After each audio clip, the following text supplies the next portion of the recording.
കുത്തിയിരുന്ന് ഇങ്ങനെ ലാപ്ടോപ്പിൽ വർക്ക് ചെയ്യുന്ന ഒരു പേഴ്സൺ അല്ല. എനിക്കൊരു 5 മിനിറ്റ് കൂടുതൽ അടങ്ങിയിരിക്കാൻ പറ്റില്ല. അതെന്റെ ഒരു ബേസിക് ക്യാരക്ടറാണ്. ഇവരത് പറഞ്ഞു കേട്ടപ്പോ ഞാൻ പറഞ്ഞു അതെ ഞാൻ അവര് പറഞ്ഞ ആ പൊട്ട ആൻസറിന്റെ പുറകെ പോയി. ഞാൻ അങ്ങോട്ട് കയറിയപ്പോ എല്ലാരും നോക്കുകയാണ്. ഞാൻ ഇതിന് മത്സരിക്കാൻ വരുന്ന ഒരാളാന്നേ തോന്നില്ല. അത്രയും വൃത്തിയായിട്ട പോലെയാണ് ഞാൻ ചെന്ന് കയറുന്നത്. നിസി മമ്മി ഞാൻ എപ്പോഴും ചോദിക്കുന്നത് എനിക്ക് കിട്ടി അന്ന് ഡയലോഗ്, നിനക്ക് ഇപ്പോഴും ഒരു ഡയലോഗ് കിട്ടിയില്ലേ? ആ ലെവലിലെ മമ്മി ഇപ്പോഴും ചോദിക്കുന്നത്. Hi guys, welcome to Red Candy. ഇന്ന് എൻ്റെ കൂടെ റെഡ് ക്യാൻഡിയുടെ ഫ്ലോറിലുള്ളത് നിസിയാണ്. നിസി മോഡലാണ്, കോണ്ടന്റ് ക്രിയേറ്റർ ആണ്, അങ്ങനെ കുറേ കഴിവുള്ള കുട്ടിയാണ്. Welcome to the floor. Thank you. Okay, എങ്ങനെ പോകുന്നു ലൈഫൊക്കെ? നന്നായിട്ട് പോകുന്നു, ഹാപ്പി ആയിട്ട് പോകുന്നു. നിസി എൻ്റെ ഫ്രണ്ടാണ്, എൻ്റെ അല്ല ഞങ്ങളുടെയൊക്കെ ഫ്രണ്ടാണ്. അതെ അതെ. അപ്പോൾ അതുകൊണ്ടാണ് ഞാൻ ഇങ്ങനെ ഇരിക്കുന്നതും ഇങ്ങനെ സംസാരിക്കുന്നതും. നിസി ശരിക്കും ബേസിക്കലി ടെക്കി ആയിരുന്നു. അത് കഴിഞ്ഞ് ടെക്നോ പാർക്കിലാണ് വർക്ക് ചെയ്തിരുന്നത്. ആ ജോബൊക്കെ ക്വിറ്റ് ചെയ്തിട്ട് ഇപ്പോൾ ഫുള്ളായിട്ട് മോഡലിങ്ങിലും കോണ്ടന്റ് ക്രിയേഷനിലും ഇരിക്കുകയാണ്. എന്താ ക്വിറ്റ് ചെയ്യാൻ കാരണം? ഒന്ന് സമാധാനം കിട്ടുന്നു നല്ലതുപോലെ. പിന്നെ ഞാൻ അങ്ങനത്തെ ഇങ്ങനെ കുത്തിയിരുന്ന് ഇങ്ങനെ ലാപ്ടോപ്പിൽ വർക്ക് ചെയ്യുന്ന ഒരു പേഴ്സൺ അല്ല. എനിക്കൊരു 5 മിനിറ്റ് കൂടുതൽ അടങ്ങിയിരിക്കാൻ പറ്റില്ല. അതെന്റെ ഒരു ബേസിക് ക്യാരക്ടർ. എത്ര നാൾ വർക്ക് ചെയ്തു ടെക്നോ പാർക്കിൽ? ഞാൻ ടെക്നോ പാർക്കിൽ 3 ഇയേഴ്സും പിന്നെ ഇവിടെ കൊച്ചിയിൽ കമ്പനിയിൽ 2 ഇയേഴ്സ്. Total 5 year. 5 വർഷം എങ്ങനെ അടങ്ങിയിരുന്നു? അടങ്ങി ഞാൻ ഇരുന്നില്ല. അങ്ങനെ ഇരിക്കാറുമില്ലായിരുന്നു. ഞാൻ ഇങ്ങനെ തട്ടിക്കൂട്ടി എങ്ങനെയൊക്കെയോ തട്ടിക്കൂട്ടി ജീവിച്ചു. അതെ അതെ. അത് വീട്ടുകാരുടെ മുമ്പ് നമ്മള് ജോലി ചെയ്യണമല്ലോ. അങ്ങനെ എങ്ങനെയൊക്കെയോ ഞാൻ ഇങ്ങനെ ഉരുണ്ട് ഒക്കെ എങ്ങനെയൊക്കെ അഡ്ജസ്റ്റ് ചെയ്ത് നിന്നു. ഇപ്പം ടെക്നോ പാർക്കിൽ വർക്ക് ചെയ്തോണ്ടിരിക്കലാണോ മോഡലിംഗ് സ്റ്റാർട്ട് ചെയ്തത്, അല്ലെങ്കിൽ എപ്പോഴാണ് മോഡലിംഗിലോട്ടുള്ള ഒരു ഇഷ്ടം തോന്നി തുടങ്ങി? ഞാൻ ടെക്നോ പാർക്കിൽ വർക്ക് ചെയ്യുന്ന സമയത്ത്, കാരണം ടെക്നോ പാർക്കിൽ ഫുള്ള് ഒരുപാട് ഓപ്പർച്യൂണിറ്റീസ് ഉണ്ട്. കാരണം എപ്പോഴും ഇവന്റ്സ് ഉണ്ട്, ഇച്ചിരി കളർഫുൾ ആണ് ടെക്നോ പാർക്ക് ലൈഫ് എന്ന് പറഞ്ഞാൽ. അത് ഞാൻ മിസ് ചെയ്യുന്നുണ്ട് കേട്ടോ. അപ്പോൾ അവിടെ ഒരുപാട് എപ്പോഴും ഇവന്റ്സ് ഉണ്ടാവും എന്തെങ്കിലുമൊക്കെ. അപ്പോൾ അതിന് ഫാഷൻ ഷോ മസ്റ്റ് ആയിരിക്കും. അപ്പോൾ നമ്മൾ ഈ കമ്പനിയിലുള്ള ടെക്കീസ് തന്നെയാണ് ഇതിൽ പാർട്ടിസിപ്പേറ്റ് ചെയ്യുന്നത്. അപ്പം എൻ്റെ കമ്പനിയിൽ തന്നെ ഒരു ഇവന്റിന് ഫാഷൻ ഷോയ്ക്ക് ഇറങ്ങിയാണ് ഞാൻ ആദ്യമായിട്ട്. ഞാൻ സ്വപ്നത്തിൽ പോലും ചിന്തിച്ചിട്ടില്ല ഈ മോഡലിംഗ് ഒന്നും ആ സമയത്ത്. അപ്പം വെറുതെ റാൻഡമായിട്ട് ഞാൻ ഇങ്ങനെ നടക്കുന്നപ്പം ഓർഗനൈസേഴ്സ് ഫാഷൻ ഷോ ഉണ്ട് കയറുന്നു എന്ന് ചോദിച്ചപ്പോൾ എനിക്ക് പിന്നെ അങ്ങനെ പേടിയൊന്നുള്ള കൂട്ടത്തിലല്ല, എന്തിനു വേണമെങ്കിലും ഞാൻ പോയി കയറിക്കോളൂ. അതുകൊണ്ട് ചെയ്യാന്ന് പറഞ്ഞു. അങ്ങനെ ട്രൈ ചെയ്ത് ജസ്റ്റ് ഒന്ന് വോക്ക് ചെയ്തു. അപ്പൊ പിന്നെ വിചാരിച്ചു തന്നാ പിന്നെ ഇനി ടെക്നോ പാർക്കിലെ പരിപാടിക്കൊക്കെ ഒന്ന് നോക്കിയേക്കാം എന്നുള്ളൊരു. ഞാൻ ചോദിക്കട്ടെ, ഇപ്പൊ നമ്മള് മോഡലിംഗ് ഒക്കെ സ്റ്റാർട്ട് ചെയ്യുന്ന സമയത്ത് അല്ലെങ്കിൽ മോഡലിംഗ് ഒക്കെ ചെയ്ത് തുടങ്ങുന്ന സമയത്ത് ഈ പോസ് ചെയ്യാനൊക്കെ പഠിക്കില്ലേ? അത് നിസി എങ്ങനെയാ ശരിക്കും പോസ് ചെയ്യാനൊക്കെ പഠിച്ചേ? ഞാൻ ശരിക്കും ഓരോ ഗൂഗിളിലൊക്കെ ഗൂഗിൾ ചെയ്ത് ഹൗ ടു പോസ് അങ്ങനെ തന്നെ ഹൗ ടു പോസ് ലൈക്ക് സാരിയിൽ എങ്ങനെ പോസ് ചെയ്യണം, ട്രഡീഷണൽ എങ്ങനെ പോസ് ചെയ്യണം, അത് ഞാൻ ഗൂഗിൾ ചെയ്ത് തന്നെ പഠിച്ചത്. യൂട്യൂബില് ഓരോ പെണ്ണുങ്ങൾ ചെയ്യുന്നത് അങ്ങനെ നോക്കി ആദ്യമൊക്കെ ഞാൻ ചെയ്യുന്നത് ഭയങ്കര കോമഡി ആയിരുന്നു. ലൈക്ക് എന്റെ ഫേസിൽ എക്സ്പ്രഷൻസ് ഒന്നും വരൂല. എന്റെ അന്ന് എനിക്ക് ആറ്റിറ്റ്യൂഡ് എന്ന് പറയുന്നത് ഇങ്ങനെ അല്ലെങ്കിൽ കണ്ണും തള്ളി ഭയങ്കര നമ്മളിങ്ങനെ ഐബ്രോ ഇങ്ങനെ പൊക്കി അങ്ങനെ നമ്മൾ എന്റെ ഫോട്ടോ ഒക്കെ ഇപ്പൊ എടുത്ത് നോക്കുമ്പോൾ എനിക്ക് ചിരി വരാറുണ്ട്. അന്നൊക്കെ ഞാൻ അതാണ് ആറ്റിറ്റ്യൂഡ് എന്നാ ചിന്തിക്കുന്നത്. അതൊക്കെ ഞാൻ ഭയങ്കര പ്രോ ആയിട്ടാണ് ആറ്റിറ്റ്യൂഡ് എന്ന് പറഞ്ഞിരിക്കുന്നത്. ഓരോരുത്തർ ചെയ്യുന്ന കണ്ട് ഞാൻ അത് മിററിൽ പോയി ഇങ്ങനെ ട്രൈ ചെയ്ത് നോക്കും. ആ പുള്ളിക്കാർ കൊടുക്കുന്ന എക്സ്പ്രഷൻസ് എങ്ങനെ കൊടുക്കുക, അങ്ങനെ നോക്കി ഓരോ ഷൂട്ടിന് ഞാൻ ഇങ്ങനെ ട്രൈ ഔട്ട് ചെയ്തിട്ട് ബെറ്റർ ആയി വരുന്നത്. ഞാൻ ചോദിക്കട്ടെ, ഇപ്പൊ നമ്മൾ മോഡലിംഗിലോട്ട് ഇറങ്ങുന്ന സമയത്ത് അല്ലെങ്കിൽ മോഡലിംഗ് ഒക്കെ ചെയ്ത് തുടങ്ങുന്ന സമയത്ത് എല്ലാവർക്കും ഒരു ഇൻസ്പിറേഷൻ ഉണ്ടാവും, അല്ലെങ്കിൽ ആ ചേച്ചീനെ കണ്ട അല്ലെങ്കിൽ ആ ചേട്ടനെ കണ്ട അങ്ങനെ ഒരാളുണ്ടോ നിസിക്ക് ശരിക്കും? ടെക്നോ പാർക്കിൽ ആക്ച്വലി ഞാൻ ജോയിൻ ചെയ്യുന്ന ദിവസം എനിക്കിങ്ങനെ അന്ന് എനിക്ക് ഈ കവർ പിക്ക് ഒക്കെ ആവുന്ന ഭയങ്കര ഇഷ്ടമുള്ള കാര്യമാണ്. കാരണം എനിക്ക് തോന്നുന്നു ഞാൻ ഈ 18 ഇയേഴ്സ് ആയ സമയത്ത് തന്നെ വനിതയുടെ കവർ ആവാന്നുള്ള എൻ്റെ ഭയങ്കര ഒരു ആഗ്രഹമായിരുന്നു ആ സമയത്ത്. അപ്പൊ അന്നേ ഞാനിങ്ങനെ പിക്കൊക്കെ അയച്ചു കൊടുക്കും. അന്നേ അയച്ചു കൊടുക്കുമായിരുന്നു ഞാൻ. എനിക്ക് 18 വയസ്സ് ആവണം തോന്നുന്നു കവർ ആവാൻ. അപ്പൊ ആ ടൈമിലെ ഞാൻ ഈ വനിത മേടിച്ച് പിക്കൊക്കെ, എനിക്കന്ന് വൃത്തിക്കുള്ള പിക്കൊന്നും ഇല്ല, പക്ഷെ സ്റ്റിൽ ഞാൻ അയച്ചു കൊടുക്കുമായിരുന്നു. വീട്ടിൽ അന്നൊരു സ്ലിപ്പൊക്കെ ഉണ്ട് ഇങ്ങനെ നമ്മുടെ പാരന്റിന്റെ സൈൻ ഒക്കെ വേണം നമ്മുടെ കൊടുക്കുക. അന്ന് തൊട്ട് ഞാൻ അയക്കാം. അന്നൊന്നും എനിക്കറിയാൻ കിട്ടില്ല, കാരണം അന്നൊക്കെ സ്കൂൾ പഠിക്കുന്ന പോലെ ഈ കോലമൊന്നും അല്ല, വളരെ പൊട്ടക്കോലമാണ്. അന്നേ ഞാൻ അയച്ചു കൊടുക്കുമായിരുന്നു. അപ്പൊ എനിക്ക് അങ്ങനെ കവറൊക്കെ ആവുന്നതിനോട് ഒരു ഇഷ്ടം ഉണ്ടായിരുന്നു. അപ്പൊ ഞാൻ ടെക്നോ പാർക്കിൽ ജോയിൻ ചെയ്യുന്ന ടൈമിൽ ടെക്നോ പോൾസ് എന്ന് പറഞ്ഞൊരു മാഗസിൻ ഉണ്ട്. അത് ടെക്കീസിന്റെ ഓൾ കേരള എല്ലാ IT പാർക്സിലും കൂടെ ഉള്ള ഒരു മാഗസിനാണ്. അപ്പൊ അതിന്റെ കവർ എപ്പോഴും ഒരു കോമ്പറ്റീഷൻ ഉണ്ട്. ടെക്കീസിനെ തന്നെ ആയിരിക്കും അതിന്റെ കവർ പേജ് വരിക. അതിന്റെ ഉള്ളിലുള്ള ആരെങ്കിലും ഈ ഏതെങ്കിലും അതൊരു കോമ്പറ്റീഷൻ പോലെ. അന്ന് എനിക്ക് അറിയത്തില്ല എന്താ സംഭവം എന്നൊന്നും. അപ്പൊ ഞാൻ ജോയിൻ ചെയ്യുന്ന ദിവസം കമ്പനിയുടെ ഫ്രണ്ടിൽ ഇരുന്ന മാഗസിൻ എന്ന് പറയുന്നത് ഒരു ചെക്കനും പെണ്ണും ഉള്ള ഒരു പടമായിരുന്നു. അപ്പൊ ഞാൻ ആ കവർ കണ്ടോണ്ട് ഞാൻ എടുത്തു. ഞാൻ വെയിറ്റ് ചെയ്യുക കയറുന്നതിന് മുമ്പ്. അപ്പൊ നോക്കിയപ്പോ അത് അന്ന് പാർവതി സമ്മതാണ് ആ പിക്കിന്റെ കവർ. അപ്പം അന്ന് ഞാൻ ജോയിൻ ചെയ്യാൻ നിൽക്കുകയാണ്. അപ്പം ഞാൻ തീരുമാനിച്ചു അടുത്ത ടെക്നോപോളിസിന്റെ കവർ എനിക്കാണ്. നെക്സ്റ്റ് ഞാനായിരുന്നു. അപ്പം ഞാൻ അന്നെപ്പം എൻ്റെ മുമ്പിൽ എനിക്ക് ഒരാളെന്ന് പറയുന്ന പാർവതി സോമനാഥ്, വേറെ ആരെയും എനിക്ക് അറിയില്ല. ടെക്നോ പാർക്ക് ഞാൻ ജോയിൻ ചെയ്യുമ്പോൾ ഈ ഒരു ഫീൽഡിൽ നിൽക്കുന്ന ഒരാള് പുള്ളിക്കാരിയാന്ന് പിടികിട്ടി. മോഡലിംഗ് ഒക്കെ ചെയ്യുന്ന ഒരാളാണ്. കാരണം അന്ന് ടെക്നോ പാർക്കിൽ പുള്ളിക്കാരി എല്ലാവർക്കും അറിയാം.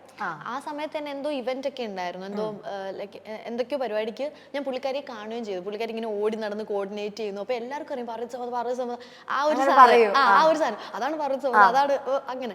അപ്പൊ ഞാൻ ഇങ്ങനെ പുള്ളിക്കാരി ഇങ്ങനെ നോക്കുന്നുണ്ട്. അപ്പൊ ഞാൻ പുള്ളിക്കാരിയുടെ പ്രൊഫൈലൊക്കെ നോക്കിയപ്പോൾ പുള്ളിക്കാരി ടെക്നോ പാർക്ക് മലയാളി മങ്കയാന്ന് കണ്ടു. അങ്ങനെ അപ്പൊ എനിക്ക് മനസ്സിലായി മലയാളി മങ്ക അടുത്ത ഒരു സ്റ്റെപ്പാണ്. ലൈക്ക് ടെക്നോ പാർക്കിൽ ഒന്ന് സ്റ്റാർ ആവണം, അല്ലെങ്കിൽ ഒരു ഇച്ചിരി ഒരാൾ അറിയുന്ന ലെവലിൽ എത്തണമെങ്കിൽ അങ്ങനെ. അപ്പം ഞാൻ മലയാളി മങ്ക ആദ്യം എൻ്റെ കമ്പനിയിലെ മലയാളി മങ്കയ്ക്ക് ഞാൻ പാർട്ടിസിപ്പേറ്റ് ചെയ്തു. അതെനിക്ക് കിട്ടിയില്ല, എനിക്ക് വിഷമം. കാരണം ലാസ്റ്റ് റൗണ്ടിൽ 5 വരെ ഉണ്ടായിരുന്നു തോന്നുന്നു. പക്ഷെ ലാസ്റ്റ് ആ ക്വസ്റ്റ്യൻ ഞാൻ പ്രോപ്പറായിട്ട് ആൻസർ എനിക്ക് പറയായിരുന്നു. ഈ പുറകിൽ നമ്മുടെ ഫ്രണ്ട്സ് തന്നെയാണ് ഉള്ളത്. അപ്പം എന്താണ് ഏറ്റവും സൗന്ദര്യമുള്ള പെണ്ണെന്നോ എന്തോ ഒരു ക്വസ്റ്റ്യൻ ചോദിച്ചു. അപ്പത്തേക്ക് ഈ പുറകെ ഇരുന്ന് ഇവര് കൗണ്ടർ അടിച്ചു, അത് ചോദിക്കാനുണ്ടോ നിശ്ചിത. അപ്പൊ ശരിക്കും ഞാൻ ആൻസർ പറയാൻ വന്ന വേറെ എന്തോ. ഇവരത് പറയുന്ന കേട്ടപ്പോ ഞാൻ പറഞ്ഞു അതെ, ഞാൻ അവര് പറഞ്ഞ ആ പൊട്ട ആൻസറിന്റെ പുറകെ പോയി. അതെ, ഞാൻ എന്നെ തന്നെയാണ് അങ്ങനെ എന്തോ ഒരു പൊട്ടത്തരം അവരുടെ ആ കൗണ്ടറിന്റെ പുറകെ പോയി. അതങ്ങ് പോയി. അന്ന് എനിക്ക് മനസ്സിലായി ഞങ്ങൾ അപ്പം നമ്മൾ ഈ പറയുന്ന തമ്മിലൊരു സിങ്ക് ആണല്ലോ. തുടക്കത്തെ ഇൻട്രൊഡക്ഷൻ ഞാൻ വേറെ എന്തോ പറഞ്ഞു, എന്നിട്ട് മോട്ടിവേഷൻ പറഞ്ഞോ. എന്നിട്ട് ഈ ലാസ്റ്റ് വന്നപ്പോ അവരുടെ ആ കൗണ്ടറിന്റെ പുറകെ പോയി ഞാൻ ഇച്ചിരി ഷോ അടിച്ചു. അങ്ങനെ അത് പോയി. അപ്പൊ എനിക്ക് വിഷമായി. പക്ഷെ ഞാൻ അപ്പൊ ആലോചിച്ചായിരുന്നു ഇവിടുത്തെ മലയാളി മങ്ക അതെനിക്കൊരു ഇതല്ല. പക്ഷെങ്കിൽ അവിടെ ഞാൻ അപ്പൊ എനിക്ക് വിഷമം ഉണ്ടായപ്പോ ഞാൻ ആദ്യം ചിന്തിച്ചത് ഇവിടെ കിട്ടാവുന്ന സാധനം ഞാൻ ടെക്നോ പാർക്കിന്റെ ഫുൾ മലയാളി മങ്ക ഞാൻ ആവുന്ന ഒരു സാധനം എനിക്കുണ്ടായിരുന്നു. പിന്നെ ആ സമയത്ത് ഞാൻ ഇങ്ങനെ ഈ പാജൻസ് ഒക്കെ അറ്റൻഡ് ചെയ്യാനൊരു ട്രൈ ചെയ്യുന്നുണ്ടായിരുന്നു. ഞാൻ ഈ ലുലു ഫാഷന്റെ ഒരു ബ്യൂട്ടി ഫെസ്റ്റ് ഉണ്ട്, ലുലു ബ്യൂട്ടി ഫെസ്റ്റ്. അതിന് ഞാൻ പാർട്ടിസിപ്പേറ്റ് ചെയ്തായിരുന്നു. അതും ഞാൻ അത് ലാസ്റ്റ്, പക്ഷെ അത് സെലക്ട് ആയില്ല. അപ്പൊ അതിന്റെ നെക്സ്റ്റ് ഡേ ആയിരുന്നു ഈ ടെക്നോ പാർക്കിന്റെ മലയാളി മങ്ക. അപ്പൊ അന്ന് ഞാൻ അവിടെ വിൻ ചെയ്തിരുന്നെങ്കിൽ നെക്സ്റ്റ് ഡേ ഞാൻ ഈ ലുലു ബ്യൂട്ടി ഫെസ്റ്റിവൽ കോമ്പറ്റീഷന് വരേണ്ടി വന്നു അതിന്. അപ്പൊ അതിന്റെ തലേന്ന് എനിക്കത് കിട്ടിയില്ല. അപ്പം റിസൾട്ട് അറിയുന്നുമില്ല. അപ്പൊ ഞാൻ ഈ മലയാളി മങ്കക്കാരോട് പറഞ്ഞു ഞാനില്ല, ഞാൻ ഫൈനലിസ്റ്റിലെത്തി. ലൈക്ക് മെയിൻ ഇവന്റിന് ഞാൻ ഉണ്ടാവില്ല, കാരണം എനിക്ക് ലുലു ബ്യൂട്ടി ഫെസ്റ്റിന് വരണമല്ലോ എന്ന് ഓർത്തിട്ട്. അപ്പൊ ഞാൻ ഇപ്പോഴും ഓർക്കുന്നുണ്ട് ഒരു 12 മണിയൊക്കെ ആയിട്ട് എനിക്ക് റിസൾട്ട് അറിയാൻ ഒരു വഴിയില്ല. അവർ കിട്ടിയവരുടെ അടുത്ത് കിട്ടിയെന്ന് പറഞ്ഞു, പക്ഷെ കിട്ടാത്തവർക്ക് ഒരു ഐഡിയ ഇല്ലല്ലോ. അപ്പൊ ഞാൻ പ്രതീക്ഷിച്ചിരിക്കുകയാണ് ഇനി അങ്ങാണ് കിട്ടിയാലോ വിചാരിച്ചിട്ട്. അങ്ങനെ പിന്നെ ഞാൻ ഏതൊരു ഫ്രണ്ട് വഴിയൊക്കെ കണക്ട് ചെയ്തപ്പോൾ അറിഞ്ഞു നമ്മുടെ കൂടെയുള്ള ഒരു കുട്ടീനെയാണ് എടുത്തത്, നമ്മളെ കിട്ടിയിട്ടില്ല. അപ്പം ആ സമയം ഒരു രാത്രി 12 മണിയായി. പിന്നെ അപ്പൊ തന്നെ ട്രെയിൻ ടിക്കറ്റ് ബുക്ക് ചെയ്ത്, അപ്പൊ കിട്ടിയ ഏതാണോ ട്രെയിൻ ടിക്കറ്റ് ബുക്ക് ചെയ്ത് ഞാൻ ട്രിവാൻഡ്രത്തേക്ക്. ഡ്രസ്സൊക്കെ അല്ല, ഞാൻ ഈ ഇവന്റിന് വേണ്ടി വന്നേ. ഞാൻ ശരിക്കും അപ്പൊ ട്രിവാൻഡ്രം ആണ്. ലുലു ബ്യൂട്ടി ഫെസ്റ്റിന് വേണ്ടി ഞാൻ കൊച്ചി വന്നു. ഞാൻ മലയാളി മങ്കയ്ക്ക് പോവാൻ ഉദ്ദേശിച്ചില്ല. ഓൾറെഡി അവരുടെ ഗ്രൂമിങ് ഒക്കെ തലേദിവസമായിരുന്നു, ഞാൻ അറ്റൻഡ് ചെയ്തിട്ടില്ല. ഞാൻ എന്താ അവിടെ സംഭവിക്കാൻ പോകുന്നതെന്നൊന്നും എനിക്കറിയില്ല. അപ്പം ഞാൻ നെക്സ്റ്റ് ഡേ ഇതില്ലാന്ന് പറഞ്ഞ് ഞാൻ ഉടനെ തന്നെ ട്രെയിൻ ബുക്ക് ചെയ്ത് അവിടെ ചെന്നപ്പോൾ തന്നെ വെളുപ്പിന് രാവിലെയായി. എന്നിട്ട് സത്യം പറഞ്ഞാൽ എനിക്ക് സെറ്റ് സാരി ഒന്ന് തേക്കാൻ പോലും ഉള്ള സമയം കിട്ടിയില്ല. ഒരു ബ്ലൗസ് ഒക്കെ എൻ്റെ ടൈറ്റ് ആയിരുന്നു, ഏതോ പണ്ടത്തെ ഒരു ബ്ലൗസ് ആയിരുന്നു. ഒന്നും എനിക്ക് ചെയ്യാനുള്ളൊരു ടൈം കിട്ടിയില്ല. ഞാൻ പെട്ടെന്ന് ചടപടയെന്ന് എല്ലാം കൂടെ ഇട്ട് മുടി ഒന്നും കെട്ടിയിട്ടില്ല, ചുമ്മാ അങ്ങനെ അങ്ങ് പോയി. ഞാൻ അങ്ങോട്ട് ചെന്ന് കയറുമ്പോൾ ഞാൻ കാണുന്നതെന്ന് വെച്ചാൽ എല്ലാവരും ഭയങ്കര സെറ്റായിട്ട് റെഡി ആയിട്ട് വന്നേക്കുന്നത്. അത് നമ്മൾ പ്രോപ്പറായിട്ട് പാർലറിൽ പോയി ഹെയർ സെറ്റ്, ഒരു എൻഗേജ്മെന്റിനൊക്കെ റെഡി ആവൂലേ, ആ ലെവലിലാണ് എല്ലാവരും. ഞാൻ അങ്ങോട്ട് കയറിയപ്പോൾ എല്ലാവരും നോക്കുകയാണ്. ഞാൻ ഇതിന് മത്സരിക്കാൻ വരുന്ന ഒരാളാന്നേ തോന്നില്ല, അത്രയും വൃത്തിയായിട്ട പോലെയാണ് ഞാൻ ചെന്ന് കയറുന്നത്. ഞാൻ എന്നിട്ട് ആ സൈഡിൽ ചെന്നിരിക്കും. ഞാൻ വിചാരിച്ചു ഇവരോടൊക്കെ ഇങ്ങനെ വരാൻ പറഞ്ഞു, എനിക്കൊന്നും അറിയില്ല, കാരണം തലേദിവസം ഞാൻ പോയില്ലല്ലോ. ഞാൻ ആകെ ഇങ്ങനെ ഇതായിട്ടിരിക്കും, എന്താ ചെയ്യുന്നത്. പക്ഷെ എനിക്ക് ഭയങ്കര വിഷമമുണ്ട്, ഈ തലേന്ന് ഇത് കിട്ടിയിട്ടില്ല, അതിനും അങ്ങനെ കിട്ടിയിട്ടില്ല. അപ്പൊ എനിക്കാണെങ്കിൽ എൻ്റെ ഒരു പ്രശ്നം എന്ന് വെച്ചാൽ ഞാൻ ഇങ്ങനെ ഗിവ് അപ്പ് ചെയ്യൂല. ഞാൻ എത്ര തോറ്റാലും ഞാൻ വീണ്ടും ട്രൈ ചെയ്യും. ഞാൻ ആഗ്രഹിച്ച അങ്ങനെ ഒരു ഇതാണ് എനിക്ക്. അപ്പം അപ്പൊ ഇവിടെ ഞാൻ വന്നേക്കുന്നത് എന്തായാലും ഇനി കിട്ടാൻ പോകുന്നില്ല. അപ്പൊ കൂടുതൽ ഇനി വിഷമിക്കാൻ നിൽക്കണ്ടെന്നുള്ളൊരു മൈൻഡിലാണ് ഞാൻ അവിടെ നിൽക്കുന്നത്. പക്ഷെ എങ്കിൽ അവിടെ ഉള്ളവരെ നിന്ന് ഡിഫറെന്റ് ആക്കി തന്നെ. ലൈക്ക് എല്ലാവരും ഭയങ്കര അങ്ങനെ ഗ്രൂം ചെയ്തു, ഭയങ്കര ഇതായിട്ട്. ഞാനപ്പോ അവിടെ നിന്ന് അപ്പൊ എന്നോടുള്ള ഫസ്റ്റ് ക്വസ്റ്റ്യൻ തന്നെ അതായിരുന്നു, എന്താണ് നിസി ഈ ഒരു ഔട്ട്ലുക്കിൽ വന്നത്? മേക്കപ്പ് ഞാൻ പറഞ്ഞെന്ന് വെച്ചാൽ ഈ പുറമേ കാണുന്നതല്ലല്ലോ, ഞാൻ അവിടെ എന്ത് പറയുന്നു എന്നുള്ളതാണ്. എൻ്റെ ക്യാരക്ടർ ഞാൻ എങ്ങനെ അവിടെ ഡിസ്പ്ലേ ചെയ്യുന്നു എന്നുള്ളതാണ് ഇമ്പോർട്ടന്റ്. അത് ഞാനിപ്പോൾ എന്ത് ഡ്രസ്സ് ഇട്ടു, അത് എനിക്ക് അത്രയും നാളത്തെ എക്സ്പീരിയൻസ് ചെയ്ത് ഫീൽ ചെയ്തതാ. ഞാൻ അവിടെ നിന്ന് എന്ത് പറയാം, അപ്പം ഞാൻ അതെനിക്കൊരു സെക്കൻഡറി ആണെന്നുള്ള രീതിയിൽ ഞാൻ പറഞ്ഞു. അത് ഭയങ്കര ക്ലാപ്പൊക്കെ ആയിരുന്നു. അത് ഭയങ്കര ക്ലാപ്പൊക്കെ കിട്ടും. അതുകൊണ്ട് അങ്ങനെയാണ് അത്. അതായിരുന്നു എനിക്കൊരു പോസിറ്റീവായിട്ട് ഞാൻ വിന്നർ ആയത്. അങ്ങനെ ഞാനായിരുന്നു ടെക്നോ പാർക്ക് മലയാളി മംഗ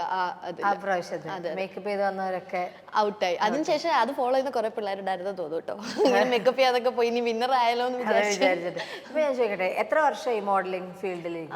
5 years ആയി. എത്ര ആഡ്സ് ചെയ്തിട്ടുണ്ടോ ഏകദേശം? സത്യം പറഞ്ഞാൽ കൗണ്ട് എനിക്ക് അറിയത്തില്ല, എന്നാലും ഒരു 20 കൂടുതലൊക്കെ ചെയ്തിട്ടുണ്ടാവും. പ്രിന്റും 20 കൂടുതൽ. ഫസ്റ്റ് ആഡ് ഓർമ്മയില്ല. ഫസ്റ്റ് ക്യാനന്റെ ഒരു ആഡാ ചെയ്തത്. അത് GPയും മഹിമ നമ്പ്യാർ ജിസ് സാറ് ചെയ്ത ഒരു ആഡ്.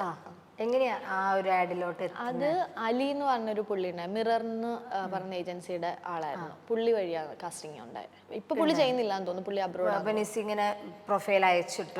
അതെ അതെ, അത് ഏതോ ഒരു ഫ്രണ്ട് തന്നെ പറഞ്ഞാന്ന് തോന്നുന്നു, ലൈക്ക് ഈ പുള്ളിയെ കോണ്ടാക്ട് ചെയ്താൽ നല്ല വർക്ക് കിട്ടും എന്നുള്ള. ഇത് ഞാൻ ചോദിച്ചതിന്റെ റീസൺ എന്താണെന്ന് വെച്ച് കഴിഞ്ഞാൽ, ഇപ്പം മോഡലിംഗ് ഒക്കെ ഇഷ്ടമുള്ള, അല്ലെങ്കിൽ എവിടെ അപ്ലൈ ചെയ്യണം, എങ്ങനെ ഈ ഫീൽഡിലോട്ട് കടക്കണമെന്ന് ആഗ്രഹമുള്ള ഒരുപാട് പേര് ഇത് കാണുന്നുണ്ടായിരിക്കുമല്ലോ. അവർക്ക് എങ്ങനെ അപ്രോച്ച് ചെയ്യണം എന്നും കൂടെ കോർഡിനേറ്റേഴ്സ് ഉണ്ടാവും ഈ ഷൂട്ട്സിന് കാസ്റ്റിംഗ് ചെയ്യുന്നത്. അവരുമായിട്ടുള്ള കോണ്ടാക്ടറിനാണ് വർക്ക് കൂടുതലും കിട്ടുന്നത്. അല്ലെങ്കിൽ പ്രൊഡക്ഷൻ ഡയറക്റ്റ് വിളിക്കണം. അപ്പോൾ കൂടുതലും എല്ലാ പ്രൊഡക്ഷൻസും ഒരു കാസ്റ്റിങ്ങിന് ഒരാളെ വെച്ചിട്ടുണ്ടാവും. കാരണം അവർ അത്രയും ആ ഹെഡേക്ക് കൂടെ എടുക്കേണ്ട കാര്യമില്ലല്ലോ. അപ്പം അവർ ത്രൂ ആയിരിക്കും അല്ലെ കോണ്ടാക്ട്സ് കീപ്പ് ചെയ്യാന്നുള്ളതാണ് ഇതിന്റെ ഒരു ബേസിക്. അതെ, ഇങ്ങനെ ഇപ്പൊ മോഡലിംഗ് പോയിക്കൊണ്ടിരിക്കുന്ന ആ ഒരു ജേർണിയിൽ എപ്പോഴാ കോണ്ടന്റ് ക്രിയേഷനിലോട്ട് തിരിഞ്ഞ്? അത് കല്യാണത്തിന് ശേഷം ഒരാൾ വീഡിയോ എടുത്തു തരാനും ഫോട്ടോ എടുക്കാനും കൂടെ ഉള്ളപ്പോൾ നമുക്ക് കൂടുതൽ എന്തും ചെയ്യാലോ. അതെ, എന്തും ചെയ്യാലോ. അങ്ങനെയാണ്. പുള്ളി പിന്നെ നന്നായിട്ട് ഫോട്ടോ എടുക്കുകയും വീഡിയോ എടുക്കുകയൊക്കെ ചെയ്യും. ആദ്യമൊക്കെ പിന്നെ എടുത്തും തരുമല്ലോ, കല്യാണം കഴിഞ്ഞല്ലേ ഉള്ളൂ. നമ്മള് നിന്നില്ലെങ്കിലും അവിടെ നിൽക്കുന്ന ഇവിടെ നിൽക്കുന്ന ഇത് കൊള്ളാലോ എന്നുള്ള ഇതായിരിക്കുമല്ലോ. ഇപ്പൊ ഓടും എന്നെ കാണുമ്പോ ഫോൺ എടുക്കുമ്പോ. എവിടെങ്കിലും ഒരു സ്ഥലത്ത് ഇങ്ങനെ ഞാൻ മുടിയൊക്കെ ഇങ്ങനെ റെഡി ആക്കുമ്പോഴേ അറിയാം അടുത്ത ഫോട്ടോയ്ക്ക് ഫോൺ തരുന്നത്. അപ്പൊ എല്ലാവരും ചോദിക്കും, നമ്മൾ ട്രിപ്പൊക്കെ പോകുമ്പോൾ അക്കി എങ്ങനെ തന്നെ സഹിക്കുന്നത്, എങ്ങനെയാണ് ഇത്രയും ദിവസമായി 5, 6 അല്ലെങ്കിൽ ഇത്രയും ദിവസം തൻ്റെ കൂടെ ക്യാമറയും പിടിച്ച് എങ്ങനെ നടക്കാൻ പറ്റുന്നേ? ആക്കി നമ്മൾ ഭയങ്കര അടിയാവും ചില സമയത്തിലേക്ക് ഇങ്ങനെ ട്രിപ്പൊക്കെ പോകുമ്പോൾ. കാരണം ആക്കി അങ്ങ് മടുക്കും വീഡിയോ എടുത്ത്. ഒരിടയ്ക്ക് നമ്മൾ ഒരു അസർബൈജാൻ പോയ സമയത്ത് ഞാൻ യൂട്യൂബ് ചാനലിലൂടെ തുടങ്ങിയിട്ട് നിൽക്കുന്നത്. അപ്പം ഇങ്ങനെ വീഡിയോ എടുക്കണം, റീലിന് എടുക്കണം, യൂട്യൂബിൽ എടുക്കണം, ഫോട്ടോ എടുക്കണം. അക്കിക്ക് സത്യം പറഞ്ഞാൽ എൻജോയ് ചെയ്യാൻ പറ്റുന്നില്ല സ്ഥലങ്ങളൊന്നും. നടന്ന് ഇങ്ങനെ വീഡിയോ എടുക്കുന്ന പറ്റുന്നുള്ളൂ. പക്ഷെങ്കിൽ പുള്ളി ഒരു സോളോ ട്രിപ്പ് പോയപ്പോൾ പുള്ളിയെ തിരിച്ചറിഞ്ഞു. പുള്ളി പറയായിരുന്നു, ഞാൻ ഇല്ലാണ്ട് പോയിട്ട് പുള്ളിക്ക് അതൊക്കെ മിസ് ചെയ്തു വീഡിയോ എടുക്കാൻ. കാരണം പിന്നെ പുള്ളിക്ക് ചെയ്യാനൊന്നും ഇല്ല, ഇങ്ങനെ ഒറ്റയ്ക്ക് ഇങ്ങനെ സ്ഥലം കണ്ട് നടക്കാനേ പറ്റത്തുള്ളൂ. ഞാനുണ്ടായിരുന്നെങ്കിൽ അങ്ങനെ ഒരു ബോറടിക്കാൻ ഒരു അവസരം കിട്ടാറില്ല. അത് ശരിയാണ്, മിസ് ഉണ്ടെങ്കിൽ ബോറടിക്കാൻ ഒരു അവസരം കിട്ടാറില്ല. ഓക്കെ, ഇപ്പം ഞാൻ ചോദിക്കട്ടെ, ഒരു കോണ്ടന്റ് ക്രിയേറ്റർ അല്ലെങ്കിൽ ഒരു ഇൻഫ്ലുവൻസർ ഒക്കെ നമ്മുടെ അടുത്ത് എൻ്റെ അടുത്തൊക്കെ സംസാരിക്കുന്ന സമയത്തും അവർക്ക് ഇഷ്ടമുള്ള ഒരു ടൈപ്പ് ഓഫ് കോണ്ടന്റ് ഉണ്ടായിരിക്കും. ചിലപ്പോൾ ഫാഷൻ ആയിരിക്കും, ചിലവർക്ക് ഇപ്പോൾ ഈ പറഞ്ഞ പോലെ day in my life through അവരുടെ കാര്യങ്ങൾ പറയുന്നതായിരിക്കും, അല്ലെങ്കിൽ ഒരു പ്രൊഡക്റ്റിനെ പറ്റി സംസാരിക്കുന്നതായിരിക്കും. ശരിക്കും നിസിക്ക് ഇഷ്ടമുള്ള ഒരു ടൈപ്പ് കണ്ടന്റ് എങ്ങനെയാണ്? ഞാൻ ഈ ഫാഷൻ ഒന്നും ഞാൻ അത്ര പ്രോ അല്ല. പ്രത്യേകിച്ച് മേക്കപ്പ് ഒന്നും എനിക്ക് അത്ര ചെയ്യാൻ അറിയത്തില്ല. പിന്നെ സ്റ്റൈലിംഗ് ആയാലും ഞാൻ അങ്ങനെ അതിനൊന്നും അധികം ടൈം ഇതിനൊന്നും സ്പെൻഡ് ചെയ്യുന്ന ആളാണ്. ഇച്ചിരി മടിച്ചാണ്. അപ്പൊ കൂടുതലും ഞാൻ ടൈം സ്പെൻഡ് ചെയ്യുന്നത് ഇങ്ങനെ വാതൊരാതെ സംസാരിക്കാനാണ്. അപ്പൊ എനിക്ക് ഇങ്ങനെ സംസാരിക്കുന്ന രീതിയിൽ അങ്ങനത്തെ കണ്ടന്റ് ഒക്കെ കൊടുക്കാൻ തന്നെ ഇഷ്ടം. ഞാൻ നിസിയുടെ എനിക്കറിയാം, പക്ഷെ എന്നാലും ഞാൻ പറയുകയാണെങ്കിൽ നിസിക്ക് 2 അക്കൗണ്ട് ഉണ്ട്. ഒരെണ്ണം നിസി റോസ് ജോർജ് അല്ലെ, ഒരെണ്ണം നിസു കോളിംഗ്, ഇങ്ങനെ 2 അക്കൗണ്ട് ഉണ്ട്. എന്താ ഈ 2 അക്കൗണ്ട് തമ്മിലുള്ള വ്യത്യാസം? എൻ്റെ മെയിൻ അക്കൗണ്ട് എന്ന് പറയുന്നത് ഞാൻ ആദ്യം എൻ്റെ വർക്ക്സ് മാത്രം ഇട്ട് ഞാൻ ഒരു പോർട്ട്ഫോളിയോ പോലെ കീപ്പ് ചെയ്യുന്നു. ലൈക്ക് ആരെങ്കിലും വർക്ക് ചോദിക്കുക അല്ലെങ്കിൽ പിക്സ് ചോദിക്കുമ്പോൾ ഞാൻ ഇൻസ്റ്റാ ID ആയിരുന്നു കൊടുക്കുന്നത്. അപ്പൊ അതിനകത്ത് എൻ്റെ എല്ലാ വർക്ക്സ് പ്രോപ്പർ ആയിട്ട് ആ ഒരു ടെംപ്ലേറ്റിൽ കീപ്പ് ചെയ്ത് അങ്ങനെയായിരുന്നു ഞാൻ അത് കീപ്പ് ചെയ്യുന്നത്. അപ്പം എനിക്കാണെങ്കിൽ ഭയങ്കര ഡിഫിക്കൽട്ടി. അതല്ല ഞാൻ ശരിക്കുള്ള റിയൽ ഞാൻ അതല്ല. അത് ഭയങ്കര എക്സ്ട്രാ ഓർഡിനറി ഡീസന്റ് കുട്ടിയാണ്. പക്ഷെ എൻ്റെ റിയൽ സ്വഭാവത്തിന് അതങ്ങോട്ട് മാച്ച്. അപ്പൊ എനിക്ക് എൻ്റെ റിയൽ കണ്ടന്റ്സ് എനിക്ക് ഇടാൻ പറ്റുന്നില്ല. എൻ്റെ ഇങ്ങനെ പൊട്ടത്തരോ മണ്ടത്തരോ അല്ലെങ്കിൽ ഇങ്ങനെ സംസാരിക്കുന്ന അതൊന്നും എനിക്ക് ചെയ്യാൻ പറ്റുന്നില്ല. അതാണ് ഇതിനകത്തും മിക്സ് ആക്കാനും എനിക്ക് താല്പര്യമില്ല. കാരണം ലൈക്ക് അങ്ങനെയുള്ള ആർക്കായിരിക്കും ഞാൻ പ്രൊഫൈൽ കൊടുക്കുക. അപ്പൊ അവര് നോക്കുമ്പോ ഇത് എന്താണ് ഈ കൊച്ച് എന്നുള്ള രീതിയിൽ ചിന്തിക്കുള്ളൂ. അപ്പൊ ഞാൻ വിചാരിച്ചു എനിക്കിപ്പോ അത് കുറെ നാളായിട്ട് എനിക്ക് അങ്ങനെ എൻ്റെ കണ്ടന്റ്സ് അങ്ങനെ ഒറിജിനൽ ആയിട്ടുള്ള സാധനം ഇടണം എന്ന് കുറെ നാളത്തെ ആഗ്രഹമായിരുന്നു. പക്ഷെ അത് എങ്ങനെ തുടങ്ങണം എന്നൊക്കെ അറിയാതെ ഇങ്ങനെ ഇരിക്കുമ്പോഴാണ് എന്നോട് ഈ വ്ളോഗേഴ്സൊക്കെ ഇപ്പം ഫുൾ വ്ളോഗേഴ്സ് ആണല്ലോ എല്ലായിടത്തും. അപ്പൊ എന്റെ ഫ്രണ്ട്സ് തന്നെ പറയും നിശി നീ എന്താ അങ്ങനത്തെ ചേർത്ത് ഇങ്ങനത്തെ നമ്മളിങ്ങനെ കുഴിച്ചാടിക്കുന്ന കുറെ ഫ്രണ്ട്സ് ഉണ്ടാവില്ല അനാവശ്യമായി പ്രോത്സാഹിപ്പിച്ചു. അങ്ങനെ ചുമ്മാ പറഞ്ഞാലും പിന്നെ ഞാൻ ആ വഴിക്ക് അവര് വെറുതെ കളിയാക്കിയതായിരിക്കും. പക്ഷെ അങ്ങനെ ഞാനങ്ങ് തുടങ്ങി. അപ്പൊ എന്റെ ഒരു ഫ്രണ്ട് തന്നെയാണ് ലൈക്ക് നിസു കോളിംഗ് എന്നുള്ള ഒരു പേരും പറഞ്ഞത്. എല്ലാ ഫ്രണ്ട്സിനോടും ഞാൻ ചോദിച്ചു. കുറെ പേര് പല പല പേരുകൾ പറഞ്ഞു. പിന്നെ നിസു കോളിംഗ് കുറച്ചുകൂടി എനിക്ക് അടിപൊളിയായിട്ട് തോന്നി. പൂജ എന്ന് പറഞ്ഞ എൻ്റെ ഒരു ഫ്രണ്ടാണ് നിസു കോളിംഗ് എന്നുള്ള പേജ് സജസ്റ്റ് ചെയ്ത്. അത് പിന്നെ എല്ലാവരും ഇപ്പം എന്നെ എല്ലാവരും നിസു എന്ന കൂടുതലും ഇപ്പൊ ആളുകൾ വിളിച്ചു തുടങ്ങി. നിസു എന്ന് പറഞ്ഞ എൻ്റെ റൂംമേറ്റ് ജെയിനു എന്ന് പറഞ്ഞ പുള്ളിക്കാരിയായിരുന്നു എന്നെ ആദ്യമായിട്ട് നിസു എന്ന് വിളിച്ചു തുടങ്ങി. അപ്പം ഇത് പക്ഷെ ഈ പേജ് തുടങ്ങിയാൽ പിന്നെ എല്ലാവരും നിസു പിന്നെ അല്ലെങ്കിൽ നിസു കോളിംഗ്. പക്ഷെ എനിക്ക് ഞാനിപ്പോ ഇഷ്ടപ്പെടുന്നുണ്ട്. എല്ലാവരും ചോദിക്കും. ഞാൻ എന്റെ ആദ്യത്തെ വൈറലായ വീഡിയോ ഒരു മൂക്കുത്തി കാണുന്നവരൊക്കെ ചോദിക്കും ലൈക്ക് എവിടെയാ കണ്ടിട്ട് തോന്നുന്നുണ്ടെന്ന് പറഞ്ഞപ്പോ ഞാൻ അങ്ങോട്ട് തന്നെ പറയാം മൂക്കുത്തി അല്ലേ. അത് തന്നെ ശരിക്കും പേടിയാണോ സൂചി? അയ്യോ എനിക്ക് ഭയങ്കര പേടിയാണ്. അത് എനിക്ക് കുത്തുന്നതല്ല പേടി. കുത്തുമ്പോ എനിക്കറിയാം അത്രേ ഉള്ളൂ. പക്ഷെ എനിക്ക് ആ കുത്താൻ വരുന്ന ഒരു മൊമെന്റ് എനിക്കതങ്ങോട്ട് ആക്സെപ്റ്റ് ചെയ്യാൻ പറ്റത്തില്ല. എനിക്കത് ആലോചിക്കുമ്പോഴേ ടെൻഷനാണ്. കുത്തി കഴിഞ്ഞാൽ ഓക്കെയാണ്. പക്ഷെങ്കിൽ എനിക്കറിയാം കുത്തുമ്പോ അത്രയും പെയിൻ ഉള്ളൂ. പക്ഷെങ്കിൽ അതങ്ങോട്ട് ഒരു പേടി അതങ്ങോട്ട്. പക്ഷെ ഞാൻ ഇപ്പൊ കുറെ ബെറ്ററായി. നേരത്തെ എന്നൊക്കെ പറഞ്ഞാൽ ഞാൻ ഇങ്ങനെ അലറി പൊളിക്കും. പക്ഷെ ഇപ്പം ഇൻഫ്ലുവൻസർ മാർക്കറ്റിംഗ് അല്ലെങ്കിൽ കോണ്ടന്റ് ക്രിയേഷൻ ഒക്കെ ചെയ്യുന്നുണ്ടല്ലോ, എൻക്വയറീസ് ഒക്കെ വരുന്നുണ്ട്. ഏറ്റവും ആദ്യം കണ്ടന്റ് ചെയ്ത ബ്രാൻഡ് ഏതാ? ഓർമ്മയുണ്ടോ? അത് എനിക്കിപ്പോ പെട്ടെന്ന് കിട്ടുന്നില്ല. ഓക്കെ, ഇപ്പം ഞാൻ ചോദിക്കട്ടെ, ഇപ്പം ചില ഇൻഫ്ലുവൻസേഴ്സ് അല്ലെങ്കിൽ ചില കോണ്ടന്റ് ക്രിയേറ്റേഴ്സ് കോണ്ടന്റ് ക്രിയേറ്റ് ചെയ്യുന്ന സമയത്ത് അവർ ഞങ്ങൾ ചെയ്യില്ല എന്ന് പറയുന്ന ചില ടൈപ്പ് ഓഫ് കോണ്ടന്റ് ഉണ്ടായിരിക്കും. ചിലപ്പോൾ ഈ പറയുന്ന പോലെ വൈറ്റനിങ് ക്രീം അല്ലെങ്കിൽ ബ്യൂട്ടി പ്രൊഡക്റ്റ് അല്ലെങ്കിൽ അങ്ങനത്തെ കുറച്ച് ഏരിയാസ് ഞങ്ങൾ ചെയ്യില്ല അല്ലെങ്കിൽ ഞങ്ങൾക്ക് താല്പര്യമില്ല, ഞങ്ങൾക്ക് പേടിയാണെന്നൊക്കെ പറയാറുണ്ടല്ലോ. അങ്ങനെ നിസി ചെയ്യില്ല എന്ന് മാറ്റി വെച്ചിരിക്കുന്ന എന്തെങ്കിലും ഒരു കാറ്റഗറി ഉണ്ടോ? അങ്ങനെ ഇപ്പൊ ഞാൻ മനസ്സിൽ കണ്ടിട്ടില്ല. പക്ഷെ ഇടയ്ക്ക് എന്തോ ഒരു റിക്വയർമെന്റ് ലൈക്ക് പാർട്ടി റിലേറ്റഡോ അങ്ങനെ എന്തോ ഒരു സംഭവം എന്തിനോ ഒന്ന് ഫേവർ ചെയ്യുന്ന രീതിയിലായിരുന്നു. അപ്പം അത് ഞാൻ പറഞ്ഞില്ല, ഞാൻ ചെയ്യുന്നില്ല, ഇങ്ങനെ ഒരു കണ്ടന്റ് അതിലുള്ളത് കൊണ്ട് ചെയ്യുന്നില്ല എന്ന് പറഞ്ഞു. പക്ഷെ അതെന്താന്ന് എനിക്കിപ്പോ കറക്റ്റ് ഓർമ്മ വരുന്നില്ല. അങ്ങനെ ഉള്ള വേറൊരു പക്ഷത്തിനെ വിഷമിപ്പിക്കുന്ന രീതിയിലുള്ള ഒരു സാധനം ചെയ്യാൻ താല്പര്യമില്ല. ആക്ടിങ് ഇഷ്ടമാണെന്ന് പറഞ്ഞായിരുന്നു. അപ്പൊ ആക്ടിങ്ങിലോട്ട് കടന്നോ? എന്താണ് അതിന്റെ അപ്ഡേറ്റ്സ്? എന്താ? ആക്ടിങ് ആണ് ഇഷ്ടം. ആക്ടിങ്ങിന് വേണ്ടിയിട്ട് ഒരു സ്റ്റെപ്പ് ആവും, ഒരു പ്രൊഫൈൽ ആവും എന്ന് ഓർത്ത മോഡലിംഗ് ഒക്കെ സ്റ്റാർട്ട് ചെയ്തു. ഇപ്പൊ ജോലിയിൽ നിന്ന് ഇറങ്ങിയിട്ട് 1 year ആയി. അപ്പം ഈ 1 year ഞാൻ ഫുള്ളി ഇങ്ങനെ ഓഡീഷൻസ് അറ്റൻഡ് ചെയ്യുക അങ്ങനത്തെ കാര്യങ്ങളാണ് ചെയ്യുന്നത്. ഓഡീഷൻസ് അറ്റൻഡ് ചെയ്യുന്ന എല്ലാം കിട്ടണം എന്നില്ല. ഞാനിപ്പോൾ അതൊരു എക്സ്പീരിയൻസ് പോലാണ് എടുക്കുന്നത്. കാരണം അവിടെ ചെല്ലുമ്പോൾ ആ ക്രൂവിനെയൊക്കെ ഒന്ന് പരിചയപ്പെടാം. പിന്നെ എനിക്കാണെങ്കിൽ ഇങ്ങനെ 2-3 പേരുടെ മുമ്പിൽ ഒന്ന് ചെയ്ത് കാണിക്കാന്ന് പറയുമ്പോൾ എനിക്ക് ഭയങ്കര ഡിഫിക്കൽട്ടിയാണ്. അപ്പൊ അതിങ്ങനെ പോയല്ലേ നമുക്ക് ആ ഒരു മാറി തുടങ്ങിയോ? ഇപ്പം ഓഡീഷൻസ് ഇപ്പൊ പോകുന്ന എനിക്ക് ആ ഒരു ടെൻഷൻ ഒന്നുമില്ല. പറയും ഞാൻ ചെയ്യും അത് തന്നെ. പക്ഷെ അത് ഇമ്പ്രൂവ് ചെയ്ത് കൊണ്ടുവരണം. ഓരോരുത്തർ ചെല്ലുമ്പോൾ ഞാൻ അവരോട് ചോദിക്കും ഞാൻ ചെയ്തതിൽ എന്താണ്, എവിടെയാണ് ഇമ്പ്രൂവ് ചെയ്യേണ്ടത്. അപ്പൊ അവര് പറഞ്ഞും തരും ഇങ്ങനെ ചെയ്യാം, ഇത് ഇങ്ങനെ ചെയ്യായിരുന്നു. അപ്പം നെക്സ്റ്റ് ടൈം ആകുമ്പോൾ ഞാനത് മനസ്സിൽ ചിന്തിച്ച് തന്നെ ചെയ്യും. ഞാൻ വീട്ടിൽ വന്നിട്ടായാലും ഞാൻ മിററിൽ ആ സീൻസ് ഒക്കെ ഞാൻ ചെയ്ത് നോക്കും. ലൈക്ക് എനിക്ക് എങ്ങനെ ചെയ്യാൻ പറ്റും. പിന്നെ എൻ്റെ ഫ്രണ്ട്സ് ഈ മൂവി ഇൻഡസ്ട്രിയിലുള്ള ഫ്രണ്ട്സ് ഉണ്ട് ലൈക്ക് ആക്ട് ചെയ്യുന്ന ഇപ്പൊ ചെയ്തുകൊണ്ടിരിക്കുന്നവരൊക്കെ. അവരെ വിളിച്ചിട്ട് ഞാൻ അങ്ങനെയുള്ളവരെ വിളിക്കും. ഞാൻ വിളിച്ചിട്ട് ഇന്ന് എനിക്ക് കിട്ടിയ സീൻ ഇതാണ്, അത് ചേട്ടനാണെങ്കിൽ എങ്ങനെ ചെയ്യും, അല്ലെങ്കിൽ അങ്ങനെ ഞാൻ വിളിച്ച് ചോദിക്കും. അപ്പൊ അവര് പറയും ഈ ടോണിൽ. അപ്പൊ ഞാൻ നോക്കുമ്പോൾ ഞാൻ ചെയ്ത ടോണേ ആയിരിക്കത്തില്ല അവര് ചെയ്യുന്നത്. അപ്പൊ എനിക്ക് ഭയങ്കര അത്ഭുതം, ഞാൻ എന്തുകൊണ്ട് ആ ടോൺ ചിന്തിച്ചില്ല. അങ്ങനെ കുറെ കാര്യങ്ങൾ ഞാൻ ആക്ച്വലി ഇത് ലേണിംഗ് ആയിട്ടാണ് ഞാൻ ഈ ഓഡീഷൻസ് എല്ലാം ഇപ്പൊ കാണുന്നത്. ഏകദേശം എത്ര ഓഡീഷൻ അറ്റൻഡ് ചെയ്തിട്ടുണ്ട്? ഞാൻ കുറെ അറ്റൻഡ് ചെയ്തു. അതായത് ഞാൻ ഇപ്പോഴല്ല, ഞാൻ ഈ മോഡലിംഗ് തുടങ്ങുന്ന ആ സമയം തൊട്ടേ ഞാൻ ട്രിവാൻഡ്രത്തുനിന്ന് ഇവിടെ ഓഡീഷൻസ് അറ്റൻഡ് ചെയ്യാൻ വരാറുണ്ട്. അപ്പൊ 4-5 കൊല്ലമായിട്ട് ഞാൻ അറ്റൻഡ് ചെയ്യുന്നുണ്ടെന്ന് എൻ്റെ ഒരു വിശ്വാസം.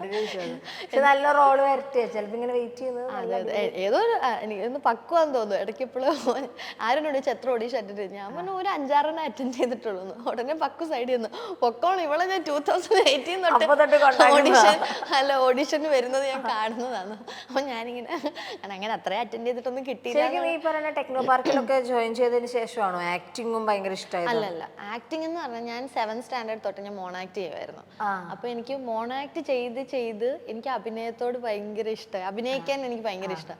അങ്ങനെയാണ് എനിക്ക് അഭിനയിക്കാൻ ഇഷ്ടം വന്നത്. മറ്റിങ്ങനെയൊക്കെ ചെയ്യോ? മറ്റേ മിററിന്റെ ഫ്രണ്ടിൽ നിന്നിട്ട് അവാർഡ് കിട്ടുന്നു, ആ പരിപാടിയൊക്കെ ചെയ്തോ? ആ അവാർഡ് കിട്ടുന്ന പരിപാടി ചെയ്തിട്ടില്ല. പക്ഷെ ഞാൻ സീൻസ് ഒക്കെ ഇങ്ങനെ മിററിന് മുമ്പിൽ നിന്ന് ചെയ്തു. നമ്മൾ കാണുന്ന സിനിമയിലൊക്കെ സീൻസ് ചെയ്തു, അത് ചെയ്ത് നോക്കും. പിന്നെ പോസൊക്കെ ആയാലും ഞാൻ മിററിന്റെ മുമ്പിൽ ചെയ്ത് നോക്കും. പിന്നെ ഈ കണ്ടന്റ്സ് ആയാലും ഞാൻ മിററിന്റെ മുമ്പിൽ ഒന്ന് പറഞ്ഞിട്ടൊക്കെ ആയിരിക്കും ഞാൻ ഇൻസ്റ്റയിൽ ഇത് ചെയ്യുന്നത്. പക്ഷെ അത് നന്നായിട്ട് ഹെൽപ്പ് ചെയ്യും. നമുക്ക് തന്നെ നമ്മുടെ എക്സ്പ്രഷൻസ് ഇമ്പ്രൂവ് ചെയ്യാൻ പറ്റും. അതൊക്കെ എന്നെ ഒരുപാട് ഹെൽപ്പ് ചെയ്തിട്ടുണ്ട്. ഇപ്പോൾ ഒരു മോഡൽ ആയതുകൊണ്ട് അല്ലെങ്കിൽ മോഡലിംഗ് ചെയ്യുന്ന ഒരാളായതുകൊണ്ട് കോണ്ടന്റ് ക്രിയേറ്റർ മാറ്റി നിർത്താം, മോഡലിംഗ് മാത്രം നമുക്ക് എടുക്കാം കേട്ടോ. മോഡലിംഗ് ചെയ്യുന്ന ഒരാളായതുകൊണ്ട് നിങ്ങളുടെ ഫിറ്റ്നസ് ആണെങ്കിലും നിങ്ങളുടെ സ്കിന്നാണെങ്കിലും ഒക്കെ ചിരിക്കരുത്, ഭയങ്കര ഹെൽത്തി ആയിട്ട് കഴിക്കണം. ഇത് വേണ്ടിയിട്ടല്ല ചോദിക്കുന്നത്, ഓഡിയൻസിന് വേണ്ടിയിട്ടാണ് ചോദിക്കുന്നത്. അപ്പോൾ ഞാൻ ചോദിക്കുകയാണ്, നിസി ഒരു ഫിറ്റ്നസ് ഫ്രീക്ക് ആണോ? എന്നെ എല്ലാരും പൊതുവെ പറയുന്നത് ഞാൻ ജിമ്മിന് വരും, ഫോട്ടോ എടുക്കും, ഇതിപ്പം എന്റെ ജിമ്മിലുള്ള എല്ലാവരും, അല്ല ജിമ്മിന്റെ ഓണർ വിഷ്ണു ചേട്ടനായാലും അവരെല്ലാരും ഇപ്പം പറയുന്നുണ്ടാവും ഞാൻ ഒരേ ഒരാൾ വരും, ഫോട്ടോ എടുക്കും, പോകും. വരുന്ന ഫോട്ടോ മുഴുവൻ അങ്ങനെയാണോ? അല്ല, ഞാൻ നന്നായിട്ട് കഷ്ടപ്പെടുന്നുണ്ട്. പക്ഷെ അതാരും കഷ്ടപ്പെടുന്ന ആരും കാണില്ല. എല്ലാരും നോക്കുമ്പോ ഞാൻ ചിലപ്പോ ഫോട്ടോ എടുക്കും, അതെല്ലാരും വിചാരിക്കും ഞാൻ ഷോ ആണിക്ക എടുക്കാന്ന്. പക്ഷെ അതെന്റെ ഒരു മോട്ടിവേഷൻ ആണ്, സെൽഫ് മോട്ടിവേഷൻ. അതെ, ശരിക്കും ഫിറ്റ്നസ് ഫ്രീക്ക് ആണ്. ഫ്രീക്കൊന്നുമല്ല, പക്ഷെ എനിക്ക് അങ്ങനെ വർക്ക്ഔട്ട് ചെയ്യുമ്പോൾ എനിക്കൊരു പോസിറ്റീവ് ഫീൽ എപ്പോഴും കിട്ടാറുണ്ട്. ഇപ്പൊ ഞാൻ ഒരു ദിവസം ഒന്നും ചെയ്യാനില്ലാണ്ട് ഇങ്ങനെ റൂമിൽ ഇരിക്കാന്നിരിക്കട്ടെ, പക്ഷെ ഞാൻ രാവിലെ ഞാൻ ജിമ്മിൽ പോയിട്ട് വരാണെന്നുണ്ടെങ്കിൽ അന്നൊരു ഫുള്ളൊരു ആക്റ്റീവായിട്ട് നമുക്ക് ഇരിക്കാൻ പറ്റും. അതുകൊണ്ട് ഇത് ഉറക്കം വരുന്നുണ്ട് എന്റെ ഓക്കെ. അങ്ങനെ ഒരു അതുകൊണ്ട് അങ്ങനെ ഇഷ്ടമാണ്. അല്ലാണ്ട് അങ്ങനെ ഭയങ്കര ഇങ്ങനെ ഫുൾ ഇങ്ങനെ ഈ മസിലൊക്കെ വരുത്താൻ നിൽക്കുന്നവര്. പിന്നെ എന്റെ ഈ സീക്രട്ട് എന്ന് പറയുന്നത് ഞാൻ എന്ത് വെച്ചാലും തേർത്തില്ല. എല്ലാരും ചോദിക്കുന്നത് എങ്ങനെ മെയിൻറ്റെയിൻ ചെയ്ത്. ഇത് ഞാൻ സത്യം പറഞ്ഞാൽ ജിമ്മിൽ പോയി എടുക്കാൻ പറ്റാത്ത വെയിറ്റ് ഒക്കെ എടുത്തു പോക്കുന്നത് അങ്ങനെയും വണ്ണം വെക്കുന്നെങ്കിൽ വെക്കട്ടെ എന്ന് ഓർത്തിട്ടാ. അവിടെ ഉള്ളവരെന്നെ ഉണ്ട്. അവിടെ ഉള്ളവരെന്നെ ചോദിക്കും എന്തിനാ കൊച്ച്, അവിടെ ഉള്ളവരൊക്കെ കഷ്ടപ്പെട്ട് വെയിറ്റ് കുറയ്ക്കുക, എന്തിനാ കൊച്ച് നീ ഈ ശരീരവും വെച്ച് ഇവിടെ വന്ന് ഈ കഷ്ടപ്പെടുന്നതെന്ന് എന്നോട് എല്ലാവരും ചോദിക്കാറുണ്ട്. ഒരു വട്ടം ഞാൻ വെയിറ്റ് നോക്കിയപ്പോഴത്തേക്ക് ഒരു 1 kg കുറഞ്ഞു. ഞാൻ അവിടെ നിന്ന് ഞാൻ ഒരു ഒറ്റ കരച്ചില്ല ജിമ്മിൽ. കാരണം എനിക്ക് ഭയങ്കര സങ്കടപ്പെക്കണം. ഞാൻ ഒരു 1.5 മാസം കഷ്ടപ്പെട്ടപ്പോൾ ഞാൻ ഒരു റിസൾട്ട് എക്സ്പെക്ട് ചെയ്തു. അപ്പോൾ അങ്ങ് വെയിറ്റ് കുറയുന്നുണ്ടപ്പോൾ ഞാൻ അവിടെ നിന്ന് ഒരൊറ്റ കരച്ചില്ല. ഡയറ്റ് കുറച്ചുകൂടെ പ്രോപ്പർ ആക്കാനുണ്ട്. അതുകൊണ്ടാണ് ആ ഒരു ഡിഫറൻസ് ഇതാവാത്തത്. കാരണം ഞാൻ തന്നെ കുക്ക് ചെയ്യുന്നത്, അപ്പൊ കുറച്ച് നമ്മൾ മടിയും കൂടെ വരുമല്ലോ. എന്നാലും മാക്സിമം കഴിക്കാൻ നോക്കും. ഞാൻ പിന്നെ ജിമ്മിൽ പോവാണെങ്കിൽ ഞാൻ ഇങ്ങനെ ഒരുപാട് ഇങ്ങനെ അങ്ങ് വാരി വലിച്ച് കഴിക്കാൻ നിൽക്കൂല. കാരണം ഞാൻ ആദ്യം പോയിരുന്ന സ്ഥലത്തെ ട്രെയിനർ പറയുമായിരുന്നു എന്തായാലും വെയിറ്റ് ഗെയിൻ ആണ്, അപ്പൊ നമ്മളിങ്ങനെ കുറേ സാധനം ഹെൽത്തി അല്ലാത്തതും കഴിച്ച് നമ്മൾ വെയിറ്റ് കയറ്റുന്നതിലും നല്ലത് എന്തായാലും നല്ലത് കഴിച്ച് പോവാന്നുള്ള രീതിയിൽ. അപ്പം ഞാൻ കുറച്ച് അങ്ങനെ നോക്കി കഴിക്കും ജിമ്മിൽ പോവാണെങ്കിൽ. അല്ലെങ്കിൽ ഞാൻ സ്വീറ്റ്സും എല്ലാം കഴിക്കും. ഫിറ്റ്നസിന്റെ കാര്യം മാറ്റി സ്കിന്നിന്റെ കാര്യത്തിലോട്ട് വരാം. ഒരു മോഡൽ എന്നുള്ള രീതിയിൽ ഞാൻ ഭയങ്കര സീരിയസ് ആയിട്ട് ചോദിക്കുകയാണ്, നിസിയുടെ AM PM റുട്ടീൻ എന്താ? എനിക്ക് അങ്ങനെ രാവിലെ ഫേസ് വാഷ് ബ്രഷ് ചെയ്തിട്ട് ഫേസ് വാഷ് ഇട്ട് ഞാൻ മുഖം കഴുകും. പിന്നെ ഞാൻ ഫാൻസി ആയിട്ടുള്ള സാധനങ്ങളൊന്നും യൂസ് ചെയ്യാറില്ല. ഞാൻ ഇടയ്ക്ക് എനിക്ക് നന്നായിട്ട് പിമ്പിൾ എന്നൊരു സമയം ഉണ്ടായിരുന്നു. അപ്പം ട്രിവാൻഡ്രത്ത് ഒരു ഡോക്ടറെ കാണിച്ചിരുന്നത്. അപ്പം പുള്ളിക്കാർ തരുന്ന ഫേസ് വാഷ് അങ്ങനെ ബേസിക്, പുള്ളിക്കാരാണെങ്കിൽ നമ്മൾ ചോദിച്ചാൽ പോലും തരത്തില്ല, ഇങ്ങനെ ആവശ്യമില്ലാത്ത പ്രൊഡക്റ്റ് ഒന്നും തേക്കണ്ട എന്നൊരു ആറ്റിറ്റ്യൂഡാണ്. അതുകൊണ്ട് ഞാൻ ഇങ്ങനെ ചോദിക്കും ഡോക്ടറെ എനിക്കൊരു ഫേസ് വാഷ്, എനിക്കൊരു സിറം, അങ്ങനെ ചോദിക്കും. അപ്പോൾ പുള്ളിക്കാർ എന്തിനാ അതിൻ്റെ ആവശ്യമില്ല അങ്ങനെ ഒരു രീതിയിലാണ്. അപ്പം പിന്നെ ഞാൻ ഇതൊക്കെ ചോദിക്കുന്നുള്ള ആദ്യത്തെ ഒരു തുടക്കത്തിലുള്ള ഒരു ഇത് മാത്രമേ ഉള്ളൂ എനിക്ക്. ഇതൊന്നും ഞാൻ ഫോളോ ഒന്നും ചെയ്യൂല. അതുകൊണ്ട് ഞാൻ പിന്നെ യൂസ് ചെയ്യുന്ന മോയ്സ്ചറൈസർ, സൺസ്ക്രീൻ, ഫേസ് വാഷ്, ഈ 3 സാധനമാണ്. അതെല്ലാം മെഡിക്കേറ്റഡ് ആണ്, ഡോക്ടർ തരുന്നതാണ്.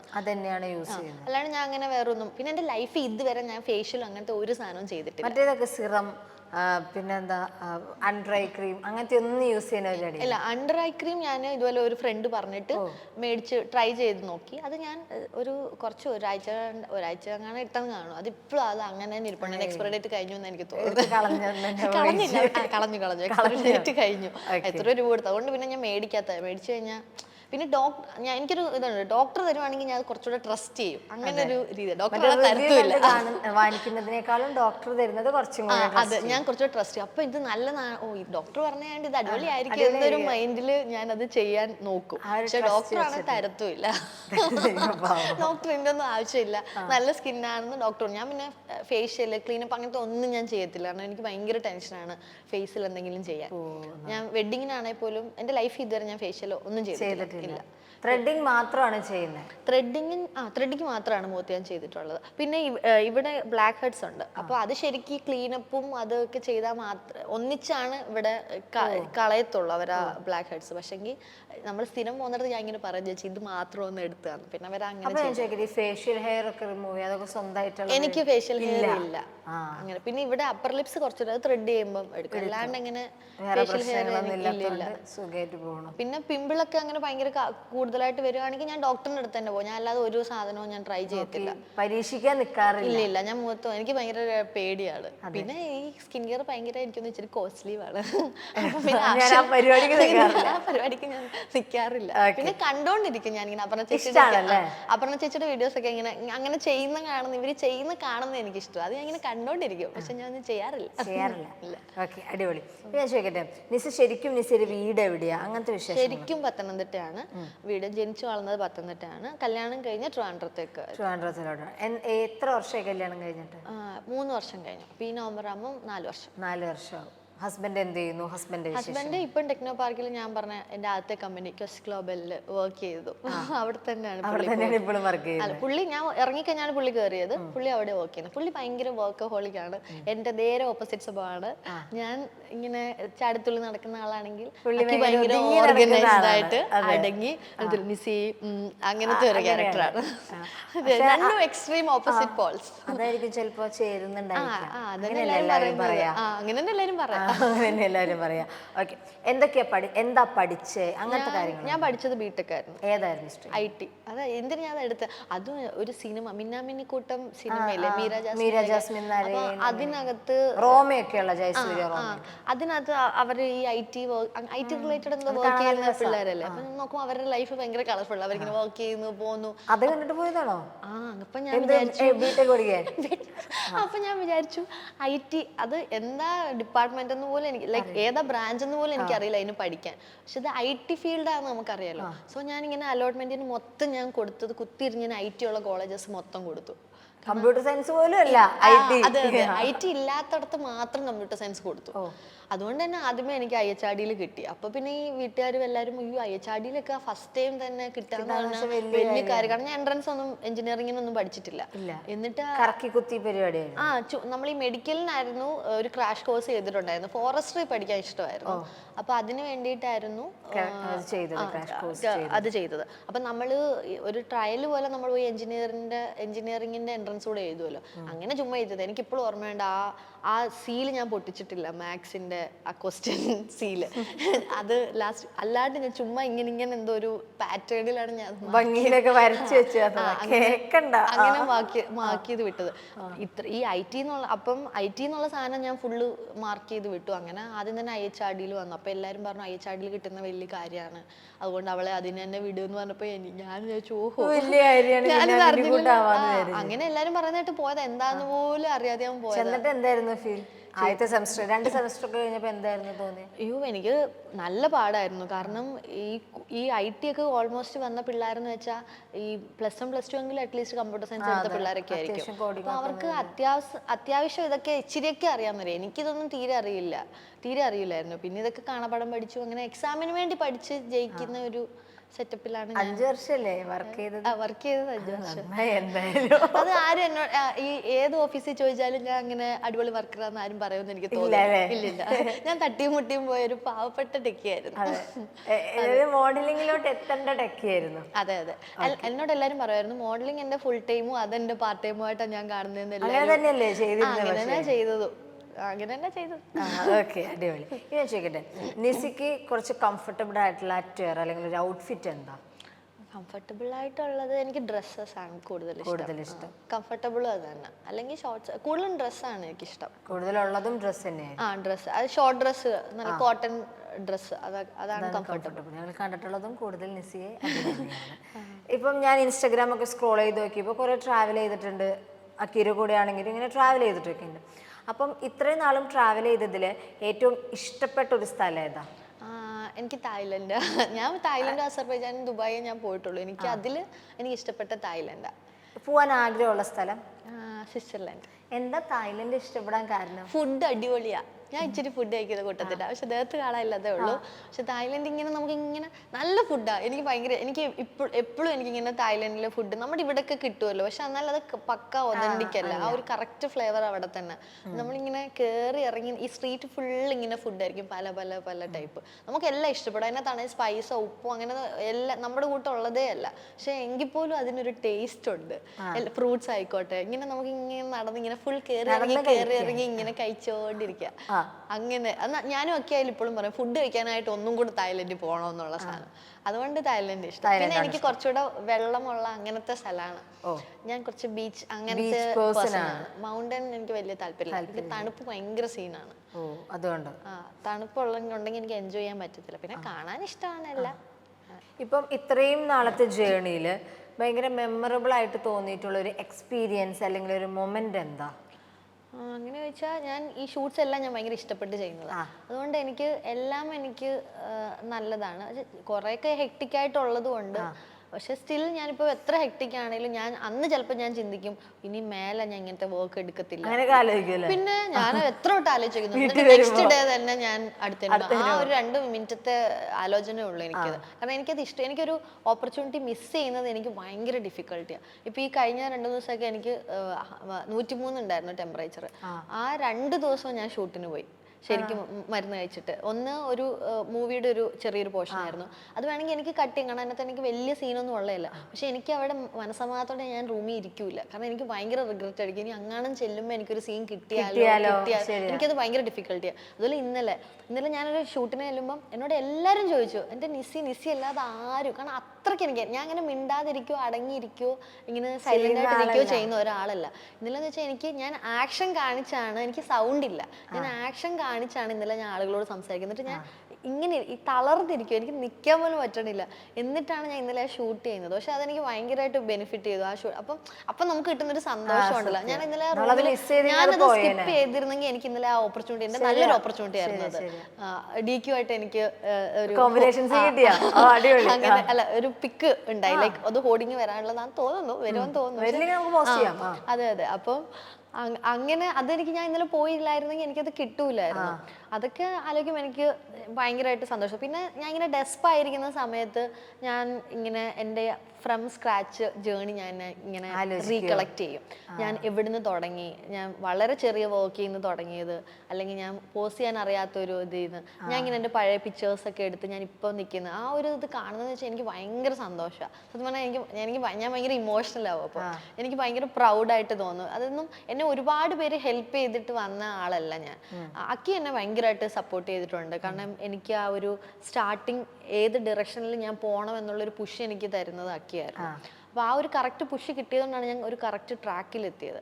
അപ്പോൾ ബാക്കിയൊക്കെ ഞാൻ തന്നെ കഷ്ടപ്പെട്ട് ഞാൻ തന്നെ ഇതാക്കിയതാണ്. അതുകൊണ്ട് എനിക്ക് കുറേ ഇപ്പം ജോലിയുടെ കൂടെ ചെയ്യാനൊക്കെ ഒരുപാട് ഡിഫിക്കൽട്ടി ഉണ്ടായിട്ടുണ്ട്. പിന്നെ ആദ്യം ഞാൻ ട്രിവാൻഡ്രം ആയിരുന്നു. അപ്പോൾ ട്രിവാൻഡ്രം ടു കൊച്ചി ട്രാവൽ ചെയ്യണം, അതൊക്കെ ഞാൻ ഒരുപാട് ടയേർഡായിട്ടുണ്ട്. പക്ഷെ സ്റ്റിൽ ഞാൻ അതൊക്കെ വീണ്ടും ഞാൻ ചെയ്യാം. ഒരിക്കൽ പോലും എനിക്ക് മടുപ്പില്ലാതെ ഞാൻ ചെയ്തിട്ടുള്ള ഒരു സാധനം ഉണ്ടെങ്കിൽ അത് ഈ ഷൂട്ട്സ് മാത്രമാണ്. അപ്പോൾ അതെനിക്കറിയാം, ഞാൻ ശരിക്കും റിയലി മനസ്സുകൊണ്ട് ആഗ്രഹിച്ച് ചെയ്യുന്ന സാധനം ഇതാണ് എനിക്ക് 100% ഉറപ്പാണ്. അതെല്ലാം മെമ്മറബിൾ ആണ്. അതുകൊണ്ട് തന്നെ എനിക്ക് എല്ലാം സ്പെഷ്യലാണ്. ഇതിന്റെ കൂടെ തന്നെ ഞാൻ ചോദിക്കട്ടെ, ഇപ്പൊ നിസ്സിനെ സംബന്ധിച്ച് എന്താ ഹാപ്പിനെസ് എന്ന് പറയുന്നത്? ഹാപ്പിനെസ് എന്ന് പറയുന്നത് ഷൂട്ട് തന്നെയാണ് അല്ലേ? നല്ല വർക്ക് കിട്ടിയ ഒരു ഓപ്പർച്യൂണിറ്റി കിട്ടുന്നതിനാണ് എൻ്റെ ഏറ്റവും വലിയ സന്തോഷം. അത് ഇന്നലത്തെ സീനിൽ എനിക്ക് തീരെ വയ്യ, പക്ഷെ ഇന്നലത്തെ ഓപ്പർച്യൂണിറ്റി അപ്പൊ തന്നെ ഞാൻ ഇങ്ങനെ ഭയങ്കര എക്സൈറ്റഡ് ആവും. അപ്പൊ ഞാൻ ആലോചിക്കും, ഞാൻ ആ വയ്യാന്നുള്ള സാധനമൊക്കെ ഞാൻ മറന്നു. തലേന്ന് ഞാൻ ട്രിപ്പിട്ടിട്ടാണ് ഞാൻ ആ ഷൂട്ടിന് പോകുന്നത്. പക്ഷെ ഞാൻ അതൊന്നും എനിക്കതൊരു പ്രശ്നമായിട്ട് തോന്നൂല. ചില സമയത്ത് സങ്കടം വരും, പക്ഷെ ഇതൊക്കെ ആലോചിക്കുമ്പം ഞാൻ ഭയങ്കര ഹാപ്പി ആവും. അതെനിക്കൊന്നല്ല, ഓൾമോസ്റ്റ് ഇത് ഇഷ്ടപ്പെടുന്ന എല്ലാവർക്കും ഫീൽ ചെയ്യാൻ പറ്റുന്ന ഒരു കാര്യമായിരിക്കും. ശരി. ഞാൻ ചോദിക്കട്ടെ, എന്തൊക്കെയാണ് ഫ്യൂച്ചർ പ്ലാൻസ്, അല്ലെങ്കിൽ എന്തൊക്കെയാണ് ഇപ്പോൾ ഒരു 5 വർഷം കഴിയുമ്പോൾ ഞാൻ ഇങ്ങനെയായിരിക്കണം, നടക്കുമോ നടക്കില്ലേ, അല്ലെങ്കിൽ നമ്മൾ അതിന് വേണ്ടി വർക്ക് ചെയ്യുക എന്നുള്ളതാണ് ശരിക്കും അൾട്ടിമേറ്റ്. അപ്പം എന്താണ് ഒരു 5 years കഴിയുമ്പോൾ നിസി ആയിരിക്കേണ്ടതെന്ന് നിസി പ്ലാൻ ചെയ്ത് വെച്ചിരിക്കുന്നത്? ഒന്ന്, എനിക്ക് എന്തായാലും മൂവി ചെയ്യണം. അതെന്റെ വലിയൊരു ആഗ്രഹം. അത് എനിക്ക് വിട്ടുകൊടുക്കാൻ എൻ്റെ മനസ്സ് അനുവദിക്കുന്നില്ല. എന്നാലും ഞാൻ മാക്സിമം ട്രൈ ചെയ്യും. ഇപ്പൊ കിട്ടിയില്ല എന്നുണ്ടെങ്കിൽ നമുക്കൊന്നും ചെയ്യാൻ പറ്റത്തില്ല. പക്ഷെ എന്നാലും ഞാൻ ട്രൈ ചെയ്തില്ല എന്നൊരു റിഗ്രറ്റ് എനിക്ക് ഉണ്ടാവരുത്. അതെന്റെ വലിയൊരു ആഗ്രഹമാണ്. പിന്നെ എനിക്കിങ്ങനെ ഈ 9 to 5 ജോബ് ചെയ്യാൻ താല്പര്യമുള്ള ആളല്ല. അപ്പൊ എന്തെങ്കിലും ഓണായിട്ടൊരു ബിസിനസ് ചെയ്യാൻ അതെനിക്ക് ഭയങ്കര ഇഷ്ടമാണ്. ബിസിനസ് ചെയ്യാൻ അത് എങ്ങനത്തെ ആയാലും എനിക്ക് ഓക്കെയാണ്. ഇപ്പം ഫുഡ് ആയാലും ക്ലോത്തിങ് ആയാലും അല്ലാത്ത എന്തെങ്കിലും ആണെങ്കിലും ഒക്കെ എല്ലാം എനിക്ക് ഇഷ്ടമാണ്. ഇപ്പം ഞാൻ എൻ്റെ ഒരു ഫ്രണ്ടിൻ്റെ കമ്പനിയിൽ ഒരു ഇൻറ്റീരിയർ സൈഡ് ബിസിനസ് ഡെവലപ്മെൻ്റ് ആയിട്ട് ഹെഡായിട്ട് ഞാൻ വർക്ക് ചെയ്യുന്നുണ്ട്. പക്ഷെ അത് പക്ഷെ ഒത്തിരി ടൈം എനിക്കതിൽ ഇൻവെസ്റ്റ് ചെയ്യാൻ പറ്റിയിട്ടില്ല. പക്ഷെ അത് എങ്ങനെയും ഒന്ന് സക്സസ്ഫുൾ ആക്കണം. അങ്ങനെ എന്നിട്ട് പിന്നെ ഇപ്പം ഈ ഒരു ബിസിനസ് സ്റ്റാർട്ട് ചെയ്യണം. അതാണ് ആഗ്രഹം. പറ്റട്ടെ. പറ്റട്ടല്ല, പറ്റും. പറ്റണം. നല്ല പിന്നെ ഏകദേശം നമ്മുടെ എൻഡിലോട്ട് എത്തുവാണ് കേട്ടോ കോൺവെർസേഷൻ.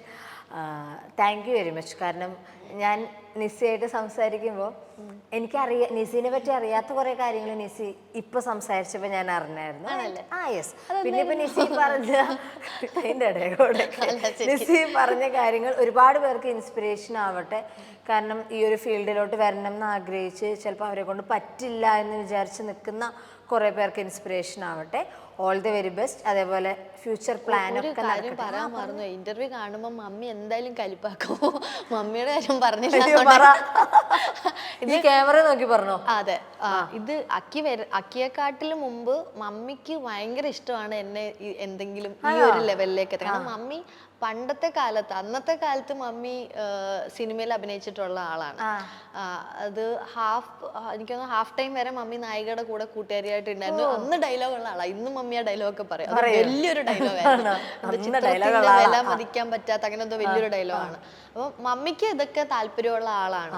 പക്ഷെ ചേച്ചിമാർക്കൊന്നും അങ്ങനെ അത്ര വലിയ താല്പര്യമില്ല. പക്ഷെ അവർക്ക് ഞാൻ വളരുന്നത് അവർക്ക് ഇഷ്ടമാണ്. ഞാൻ ഇതില് ഇങ്ങനെ ഔട്ടൊക്കെ കാണുമ്പോൾ അവർക്ക് ഭയങ്കര സന്തോഷമാണ്. പക്ഷെ അവർക്ക് ഇതിനെ എന്തെങ്കിലും നമ്മൾ ട്രാപ്പിൽ പെട്ടുപോവോ, ഇതുകൊണ്ട് എന്തെങ്കിലും പ്രശ്നങ്ങളുണ്ടാവോ, അതെ, അങ്ങനെ ഒരു ടെൻഷൻ കാരണമാണ് കാരണം ഞാൻ എൻ്റെ വീട്ടിലെ ഇളയ കുട്ടി. അപ്പം അവർക്ക് എന്നെ ഭയങ്കര കൺസേൺ ആണ്. ഞാൻ എന്തെങ്കിലും കുഴി ചെന്ന് ചാടുവോ, അങ്ങനെ ടെൻഷൻ അവർക്കുണ്ട്. അതുകൊണ്ട് അവർക്ക് ഞാൻ ചെയ്യുന്നത് ഇഷ്ടക്കുറവുകൊണ്ടല്ല, പക്ഷെ എന്നെ കൺസേൺ കൊണ്ട് അവർ കുറച്ച് ബാക്കിലോട്ടാണ് നിൽക്കുന്നത്. പക്ഷെ മമ്മി ആ കല്യാണത്തിന് മുമ്പേ ഇവരൊക്കെ അറിയാണ്ടായാലും മമ്മി എന്നെ ഒരുപാട് സപ്പോർട്ട് ചെയ്തിട്ടുണ്ട്. ലൈക്ക് നീ പോയി ചെയ്തോ, കുഴപ്പമില്ല, ചേച്ചിമാരെ അറിയണ്ട. എന്നിട്ട് ഇപ്പോഴായാലും ഇപ്പൊ ഈ 1 year ആയി ഞാൻ ജോലി ചെയ്യാണ്ട് നിൽക്കുകയാണല്ലോ. മമ്മി എപ്പോഴും ചോദിക്കും, സിനിമ കയറുമോ നിസി, സിനിമ ആയോ നിസി. ബിഗ് ബോസിൽ പോകുന്ന അല്ലെങ്കിൽ സീരിയൽ ഉണ്ടല്ലോ, അവള് സീരിയലിലോട്ട് നിൽക്കുന്ന സീരിയലെങ്കിലും ചെയ്തോടെ നിസി. മമ്മി ഭയങ്കര ഇതാണ്. മമ്മി എപ്പോഴും ഞാൻ ഈ ഓരോ ഷൂട്ടിന് നിൽക്കുമ്പോൾ ചെറിയ ചെറിയ സാധനങ്ങളാണ് ചെയ്യുന്നത്, ഈ സിനിമയുടെ ഇതൊക്കെ. മമ്മി മമ്മി എപ്പോഴും ചോദിക്കുന്നത്, എനിക്ക് കിട്ടി അന്ന് ഡയലോഗ്, നിനക്ക് ഇപ്പോഴും ഒരു ഡയലോഗ് കിട്ടി. ആ ലെവലിലെ മമ്മി ഇപ്പോഴും ചോദിക്കുന്നത്. എപ്പോഴും മമ്മി ചോദിക്കുന്നത്, അന്നത്തെ കാലത്ത് എനിക്ക് കിട്ടിയ ഒരു ഡയലോഗ് നിനക്ക് ഒരു ഡയലോഗ് മേടിക്കാൻ പോലും പറ്റുന്നില്ല നിസി. അങ്ങനെയൊക്കെയാണ് മമ്മി ചോദിക്കുന്നത്. മമ്മിയും ഭയങ്കര ഞാൻ അങ്ങനെ ഒരു ലെവലിൽ എത്തി കാണാൻ ഒരുപാട് എന്നെക്കാട്ടിലും ആഗ്രഹിക്കുന്ന, മേ ബി അക്കിയെക്കാട്ടിലും ആഗ്രഹിക്കുന്ന ഒരാളാണ് എൻ്റെ മമ്മി. അപ്പൊ മമ്മിയും ഒരുപാട് ഹെൽപ്പ് ചെയ്തിട്ടുണ്ട്, സപ്പോർട്ട് ചെയ്തിട്ടുണ്ട്. അതുകൊണ്ട് ഇപ്പൊ നിസി ഒരുപാട് വർക്കൊക്കെ ചെയ്തു ഇങ്ങനെ ഇരിക്കുന്നു. ഫസ്റ്റ് ഇന്റർവ്യൂ അല്ലേ? ഇതന്നെ ഫസ്റ്റ്. അത് പറയാൻ ഇനി അടുത്ത ഇന്റർവ്യൂ എന്ന് പറയുന്നത് എന്റെ പടത്തിന്റെ ഇന്റർവ്യൂവിന് ഞാൻ ഇവിടെ വരും. ആദ്യത്തെ ഇന്റർവ്യൂ നിങ്ങൾക്ക്, ആദ്യത്തെ ഇന്റർവ്യൂ എനിക്ക്. അതെ, നിസിയുടെ സിനിമയുടെ ആദ്യത്തെ പ്രൊമോഷൻ ഇന്റർവ്യൂ എനിക്കാണ്. സിനിമ ഇറങ്ങുന്നതിന് മുമ്പ് ആദ്യം ഞാൻ വിളിക്കും, ചേച്ചി പടം ഇറങ്ങാൻ പോവാണ്, ഇന്റർവ്യൂ സെറ്റ് ആക്കിക്കോ. അപ്പൊ ഓൾ ദി വെരി ബെസ്റ്റ്. ഞാനത് എടുക്കാൻ പറ്റട്ടെ? എനിക്ക് എടുക്കാൻ പറ്റട്ടെ, പറ്റും, വിചാരിച്ചോ?